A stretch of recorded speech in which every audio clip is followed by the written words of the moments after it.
Hi everyone, Brian here, wishing you a wonderful Monday and a great week ahead.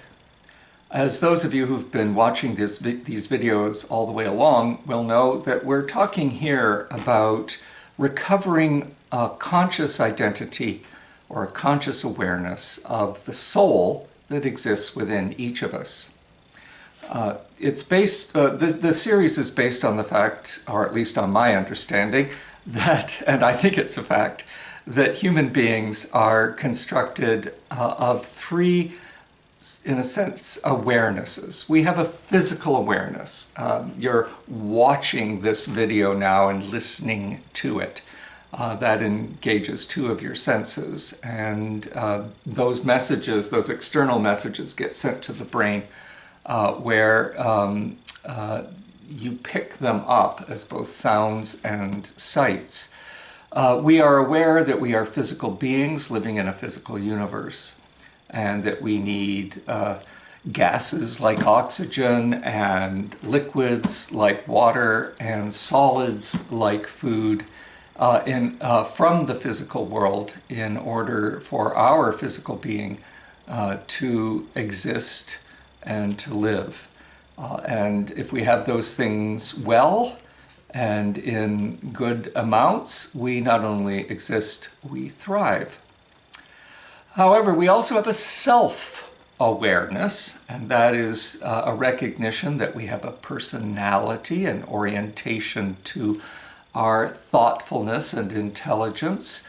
We have aspects of our personality that are pretty locked in. Some of us are very extroverted, some very introverted. Etc., etc. And we know who we are at this level, not only as we learn to look at our own selves in the mirror, but especially as we interact with others. In both of these cases, the physical self we have and the physical identity we have and the self-identity, physical awareness, self-awareness that we have been the subject of a great amount of academic study throughout the modern era, beginning with Galileo's understanding that the Earth revolves around the sun rather than the other way around. And ending really with the psychosocial awareness that emerged, say, in the mid-20th century with an incredible greater freedom to be oneself in a great many ways. So there have been all these revolutions through the modern era, the first revolution being that the world that we thought God created that was very much centered, and a lot of European medieval maps would have centered not only the planet Earth, but therefore the whole creation at the Church of the Holy Sepulchre outside of Jerusalem. That is where the pivotal reality of not only their spiritual and religious beliefs were, but their concrete beliefs about the universe. And as we know, Christianity in particular, and religion in general, has struggled a bit through the modern era as more and more science debunks that concrete or physical worldview that the church had in its own pre-modern and ancient foundational times. But also in the psychosocial understanding of who we are.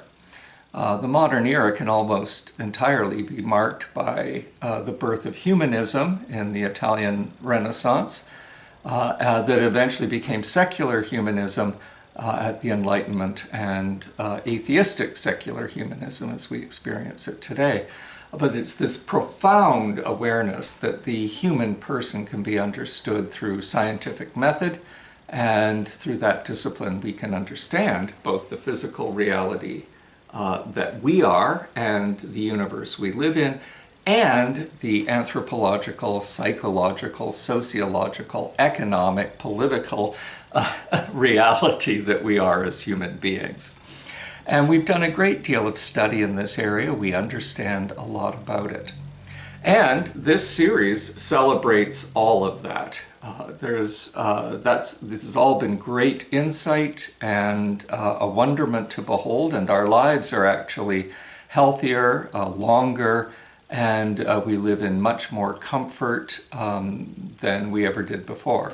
There are, of course, consequences for that. We have, at the same time, overpopulated the world. Our industrial complex has threatened the quality of life that we share with every other creature on the planet. Our expansion has come at the cost of a great many creatures that are now extinct, or parts of the world that have been devastated from their natural environment. We've done all this at the same time we've done other things. We've also taken hostility with each other to new levels, perhaps ending with the crisis at the end of World War II, when the United States finally unleashed an atomic weapon.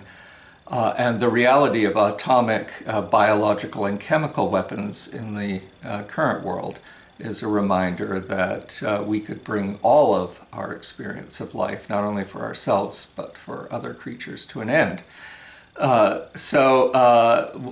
Nevertheless, we are aware, as we always are in the religious life, that we must move forward, we must proceed, but that we can devastate our proceeding at every step of the way, and we understand it with the traditional word sin, that no matter what we do, we bring sin along with us.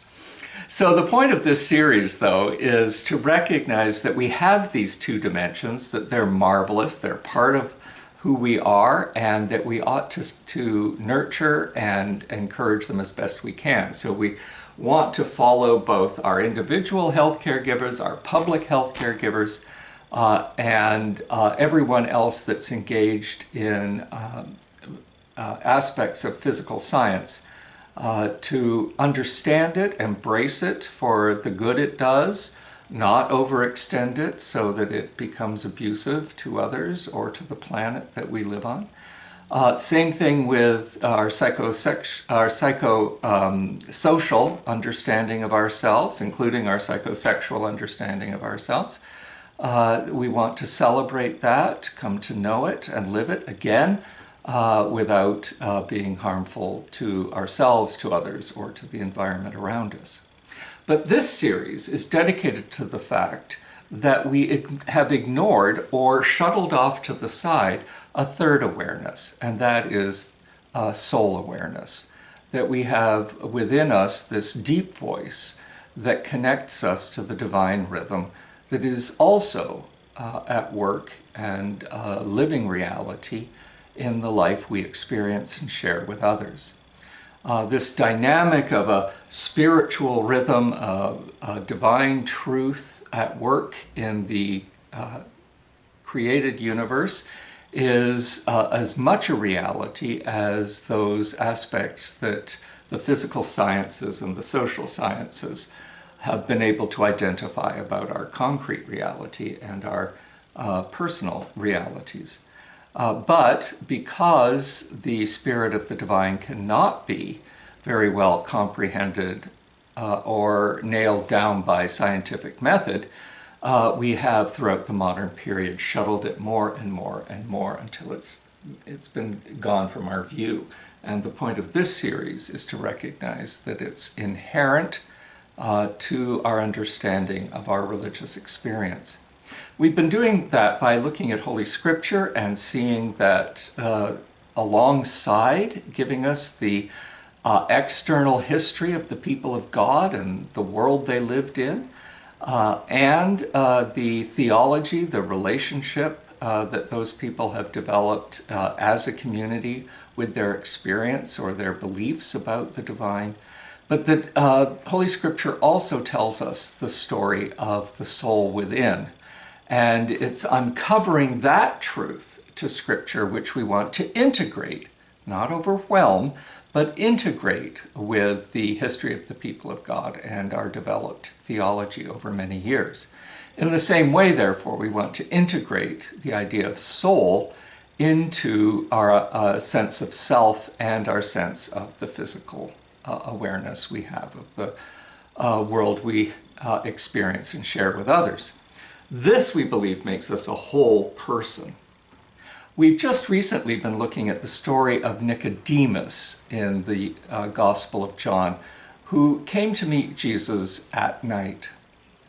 Before we move on to other figures then, I'd like us to recognize that in this dialogue between Jesus and Nicodemus, Jesus is recognizing that the dilemma faced by Nicodemus, the reason he's having such a struggle in comprehending the divine message that Jesus has, that Jesus as Messiah is presenting an awareness of life that is so unknown to him, is simply the fact that he is a very well-educated, very well-connected, and safe person living in the first century. We know he's a Pharisee, we says so at the very beginning, and we know he's struggling because that's the whole point of their conversation.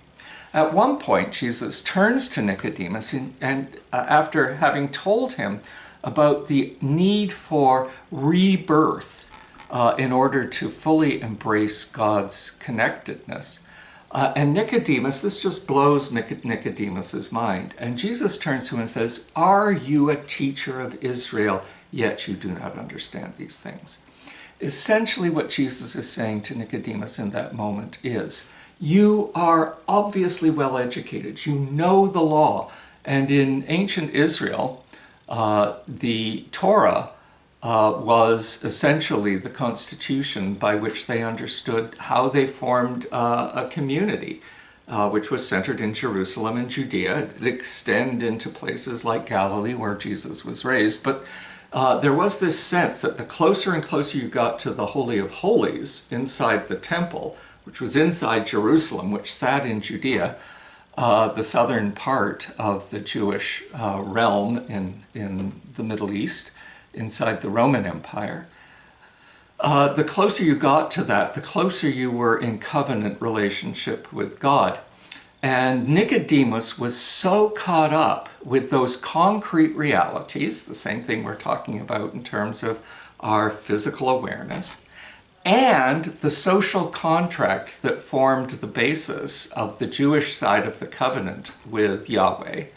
Again, that psychosocial, economic, the way human beings ought to live, as well as who we really are as people, that self-identity and concrete identity were so big in Nicodemus's concept that when Jesus wanted to integrate it with the awareness that there's a whole other way to be identified with oneself, a whole soul awareness that exists within each human being, but it means that those other two have to share and allow this third dimension to be born into the triad that makes us whole people.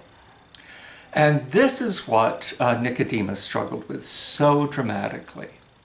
This tale, though written by the author of John at the end of the first century, perhaps early in the second century, could speak directly to those of us in the 21st century. Nicodemus is an example of this modern human being who knows so well and has access to further knowledge about the nature of the physical universe and the world in which we live, in order that we can make it as comfortable and good as possible, and an awareness of the self and the identity of self and how one forms community, again, for health and wholeness. But we are blind and deaf and completely unaware and untrained in including in our self-identity the reality of the soul within. So just like Nicodemus, modern human beings need to experience exactly what Jesus is saying to him in this moment of relationship. And that is, in the opening or the tip of the iceberg way, this phrase, being reborn. Now, of course, I know modern Americans get nervous about this statement because it's been used and to some degree abused by the evangelical movement inside Christianity, which has claimed this phrase and again narrowed it down to a very tight definition. So next week what we're going to do is look at exactly what Jesus said to Nicodemus once he'd confronted him with this reality. You, Nicodemus, are supposed to be a teacher. You're supposed to know these things. But that very reality of committing yourself to the Pharisaical understanding of what it means to be a Jew in a Jewish world really got in the way of his being able to be ensouled. And we have to recognize that we face that same Nicodemus dilemma. And once we're there, then we can hear what Jesus has to say to us. So the invitation at the end of all of these is always the same. Let's use this little tidbit to become more aware that we have within us a living, dynamic soul. And within that soul is the voice of the divine, alongside the voice of that which gives meaning and significance to life, the zing and zest to life, or, as I often say, just the liveliness of life. It takes us out of the realm of simply existing and brings us to the realm of thriving. So have a thriving week, and we'll continue this conversation next Monday. Thanks for listening, and God bless.